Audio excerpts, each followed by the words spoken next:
All right, guys, so here we are at the fish station, and we're going to learn that fish, just like everything else that lives out here in the tidal marsh, the fish have to be adapted to the conditions that we have out here. So we're going to talk about some of the different species and some of the adaptations they have, but some of the adaptations I like to really point out with fish are their senses, because we often don't think about that, and those senses come in really important in these dark, murky waters that we have out here. Now, let's see, how many senses do we have being humans? We got 5, right? You got sight, you got smell, you got taste, hearing, and touch. Now, how many senses does a fish have? Have you ever thought about that? Well, let's make it a little easier on you. Let's break it down. We'll do it one at a time. So let's see, how about hearing? Do fish have ears? Yeah, actually they do. Fish have ears, and their internal ear is very similar to ours. But they live in the water where sound travels much better, so they don't need all this extra equipment inside.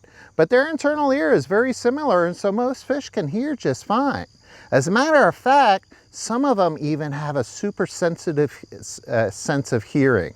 There's a number of fish, such as our carps and minnows, that actually have their ear connected down to their gas bladder down in their belly. And that acts like a funnel to bring sound up to their ears. Kind of in the same way a rabbit's got big funnels to bring sound to its ears. What's a rabbit listening out for? It's listening out for predators trying to sneak up on them. Same thing with our carps and the minnows. They have that super sensitive hearing so that they can listen out for predators trying to sneak up on them. So pretty good hearing. And let's see, how about sense of smell? Fish got a good sense of smell? A number of them do. We all heard of sharks being able to smell a drop of blood way off, but I'll give you even a better example. We got salmon living out in the middle of the Atlantic Ocean, thousands of miles from shore, but when it comes time for them to spawn, they can actually smell their way back to the very creek that they were born in. Now, do you think you can smell your way back to where you were born? No, obviously not, so they got a better sense of smell than we do. And let's see, how about taste? Fish got a good sense of taste? Yeah, actually they do. Now, if I were to take a piece of candy and stick it on your cheek, are you going to be able to taste that? No, why not? Because we don't have any taste buds on the outside of our mouths.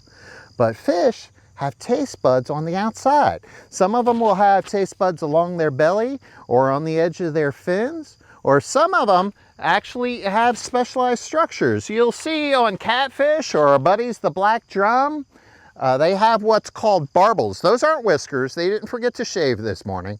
Those are barbles, and they're covered with taste buds. So as they're swimming along the bottom, they can find their food without having to get a big mouthful of mud to figure out what it is. So pretty good sense of taste. And let's see, obviously they got eyes so they can see. And if I touch them, they move away from me, so obviously they can feel. So let's try some of the ones that we don't have. Okay, can you feel the person behind you from the electrical impulses their body is producing? No, of course not. We don't have any way to sense that. But a number of fish have what's called electroreceptors. They can actually sense those really weak electric currents, and they can use that to find their prey. Sharks are a good example for that one as well. And so are catfish. And then let's see, how about I bring you guys out at midnight tonight, and we'll go for a run as a group through the woods without bumping into any trees or losing anybody. You think that's going to happen? No, of course not. But we get large schools of fish swimming around this pond all night long. They stay together as a group. They don't run into things. They avoid predators. How do they do that? Well, if you take a look along the side of any fish you come across, running right down the middle of the fish is a line that we call the lateral line. And it's filled with pressure-sensitive cells that can pick up the faintest of vibrations. So these guys can actually feel their buddies swimming next to them. They can feel predators coming after them.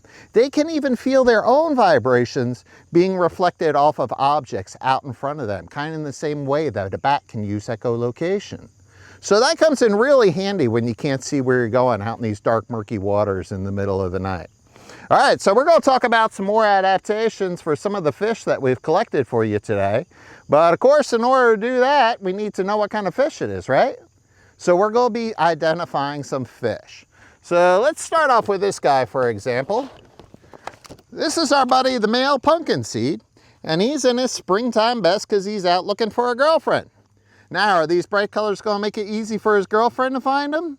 Yeah, sure, you can see that guy halfway across the pond. Are these bright colors going to make it easy for a predator to find him? Yeah, absolutely. So do you think this guy would want to have these bright colors in the middle of winter when he's not looking for a girlfriend?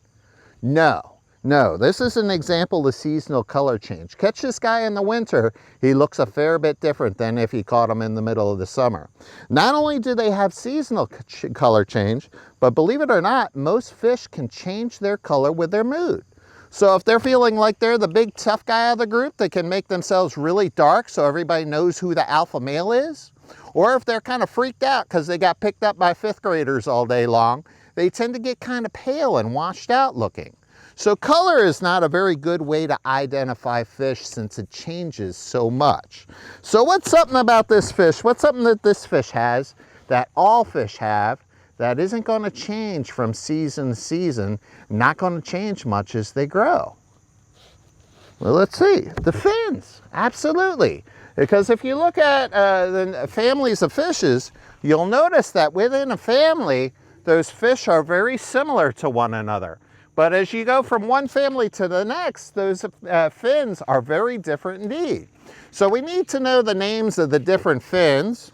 And that fin that runs up here along the back, that's called the dorsal fin. And that's where we're going to see some of the biggest differences. So we're going to pay close attention to that dorsal fin. But we need to know the names of those other fins as well. You guys go to the gym and work out your pecs? Guys like having big pectoral muscles so that they can impress their girls. So pectoral up here on the chest. Same on the fish, pectoral fin up here on the chest. Anybody know where your pelvic bone is? That's your hip bone down here on your hip. And same on the fish, pelvic fin, it's down here on the hip. So real easy to remember, we got pectoral up on the chest, pelvic down on the hip, and then this one back here is called an anal fin. You guys can figure that one out on your own. Alrighty, so like I said, we're going to have to pay close attention to those dorsal fins because that's where we're going to see some of the biggest differences. With our less advanced fishes, we're going to see that they have just one dorsal fin and it's going to be soft and flexible. Maybe a bony ray, but never more than one. With our more advanced fishes, we're going to find that they have two dorsal fins. And what you know is different about that first dorsal fin? Yeah, if you see, this first one is all hard and spiky, and then the second one back here is soft and flexible, maybe one bony ray, never more than that. And then this one will fool you. This one's actually two dorsal fins that have been combined, but you'll still see that the first one is all hard and spiky. There's a little dip in between, and that second one back there is soft and flexible. So don't let that fool you. That's actually two dorsal fins. So what we're going to be using to identify our fish is called a dichotomous key. Big fancy word for two choices. Either our fish has one thing or the other. So what's our first choice up top? You see, either we have a single dorsal fin or we have two dorsal fins. No such thing as 1/2 dorsal fins. So you got to decide one or the other. And once you decide, then you got to follow that path down to the next two choices, follow the path down to the next two choices, and so on until you find out what family your fish is in. Once you know what family your fish is in, listed below that in the same color will be the species for that family that we commonly find in this area. Now, if they're in the same family, do you think they might look a little bit alike? Yeah, of course. So you want to make sure to read the clues for each species before you decide which one it is that you got. Alrighty, so your teacher's going to give you a picture of a dichotomous key, and I'll help you identify our first fish for you here. And then you can use the key to do your own fish. So let's try with our friend the pumpkin seed here. What kind of dorsal fin do you see? Did somebody say combined? Yeah, that's right. Look in the key for the picture of the combined dorsal fin. Now start at the dorsal fin picture and follow the path down. You'll see that the pumpkin seed belongs in the sunfish family, and then you'll see a picture of the pumpkin seed sunfish. That was pretty easy to figure out. Now you're ready to use your own fish. Take one of the pictures of fish that your teacher gave you and check its dorsal fin. Find the fin type on the key and follow the path to identify your fish.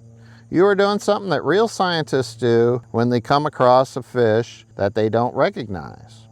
Once you know the name of the fish, you're ready to learn about some of the special features your fish has to help it meet its needs out in the ecosystem. Your teacher will give you a chart that you can use to learn more information about your fish.